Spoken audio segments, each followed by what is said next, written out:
నమస్తే. మీరు చూస్తుంది యువతరంగం. ఇది సమాజాంతరంగం. నేను మీ సిద్ధు. క్రమశిక్షణ కమిటీ కాంగ్రెస్ అధిష్టానానికి ఒక నివేదిక ఇచ్చింది. కొండా సురేఖ కూతురు కొండా సుస్మిత చేసినటువంటి ఘాటైన వ్యాఖ్యలపైన క్రమశిక్షణ ఉల్లంఘించిందంటూ, అదేవిధంగా చిన్నారెడ్డి కూడా కాంగ్రెస్ పార్టీ యొక్క క్రమశిక్షణ ఉల్లంఘించారని, మెగారెడ్డి పైన చేసినటువంటి విమర్శలు సహేతుకం కాదు అని చెప్పి ఒక నివేదికను మల్లు రవి నేతృత్వంలో క్రమశిక్షణ కమిటీ కేంద్రంలో ఉన్నటువంటి కాంగ్రెస్ అధిష్టానానికి, జాతీయ కమిటీకి నివేదికనిచ్చింది. మరి ఆ నివేదిక ఆధారంగా చర్యలు ఉంటాయి. కొండా సురేఖను సస్పెండ్ చేస్తున్నారు, మంత్రి పదవి నుండి బర్తరఫ్ చేస్తున్నారు. అదేవిధంగా చిన్నారెడ్డి పైన కూడా చర్యలు ఉంటాయి, ప్రణాళికా సంఘం ఉపాధ్యక్ష పదవి నుంచి కూడా తొలగిస్తున్నారంటూ ఒక గాసిప్ చాలా బయటికి వెళ్ళింది. అలాంటి చర్యలు ముఖ్యమంత్రి రాగానే, విదేశీ పర్యటన రాగానే ఉంటాయని చెప్పినటువంటి చర్యలు ముఖ్యమంత్రి వచ్చి 3 రోజులు గడిచినా కానీ చర్యలు లేవు. అంటే ఏం జరుగుతుంది? మరి కొండా సుస్మిత చెప్పినట్టు పచ్చ కాంగ్రెస్, అచ్చ కాంగ్రెస్ అనేటువంటి వాదం పైన కూడా చర్చ జరుగుతుందా అనేది విశ్లేషకుల అభిప్రాయం.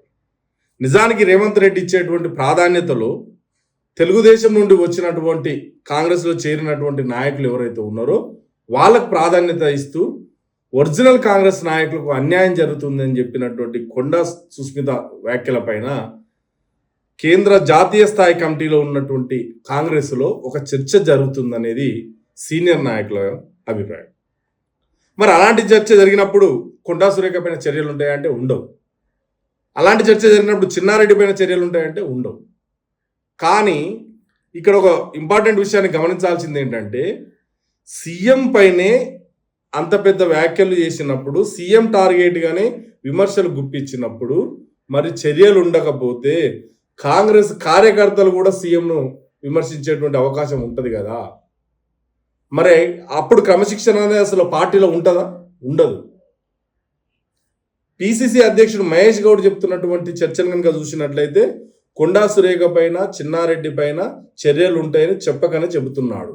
అధిష్టానానికి నివేదిక అప్పగించినాం, చర్యలు ఖచ్చితంగా ఉంటాయి, క్రమశిక్షణను ఉల్లంఘించిన వారు ఎంతటి వారైనా చర్యలు తప్పవు అని ఆయన చెప్పినటువంటి మాటల్లో వీళ్ళ పేర్లు ప్రస్తావించకపోయినప్పటికీ వీళ్ళపైన చర్యలు ఉంటాయని చెప్పకనే చెప్తున్నాడు పిసిసి అధ్యక్షుడు.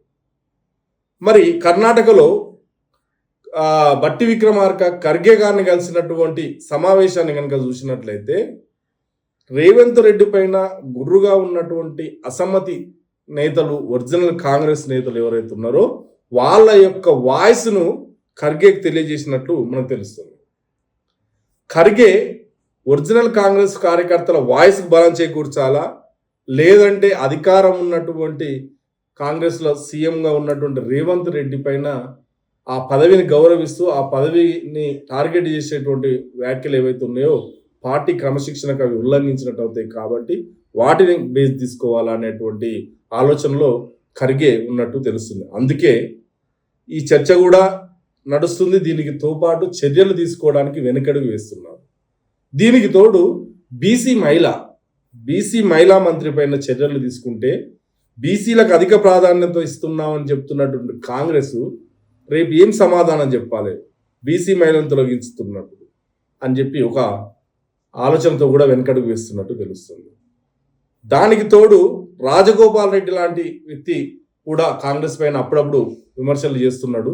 మరి అతనిపైన చర్యలు ఉండవా అనేటువంటి ఇంకొక చర్చ కూడా దారితీస్తుంది. ఈ నేపథ్యంలో చర్యలు ఉంటాయా లేవా అనేటువంటి సస్పెన్షన్ కొనసాగుతుంటే కొండా సురేఖను తొలగిస్తారనే వాదానికి బలం చేకూర్చే విధంగా వరంగల్లో జరిగినటువంటి ఒక అధికారిక కార్యక్రమంలో మంత్రి ఫోటో లేకుండా ఫ్లెక్సీని ఏర్పాటు చేశారు. అంటే కొండా సురేఖ మంత్రి పదవి పోవడం ఖాయం కాబట్టి ఆమె ఫోటో మేము పెడతలేము అని అక్కడ ఉన్న వాళ్ళు ఒక ముందస్తుగా తెలియజేయడం జరిగిందా అనేది కూడా ఒక వాదన తెలుస్తుంది. ఈ సస్పెన్షన్ ఎలా కొనసాగుతుందంటే రేపే మాపో చర్యలు అనేటువంటి కొనసాగింపు ప్రక్రియ ఏదైతే ఉందో అది కాంగ్రెస్లో చాలా ఇబ్బందికరంగా ఉంది. కార్యకర్తలు కూడా అసలు ఏం జరుగుతుందా అని ఆతృతగా చూస్తున్నారు. దీనికి తోడు కొండా సురేఖను కనుక తొలగిస్తే బీజేపీ వైపు పోయే అవకాశం ఉంది, లేదంటే జనసేన వైపు పోయే అవకాశం ఉంది అన్నటువంటి ఒక వాదన కూడా బలంగా వినిపిస్తుంది.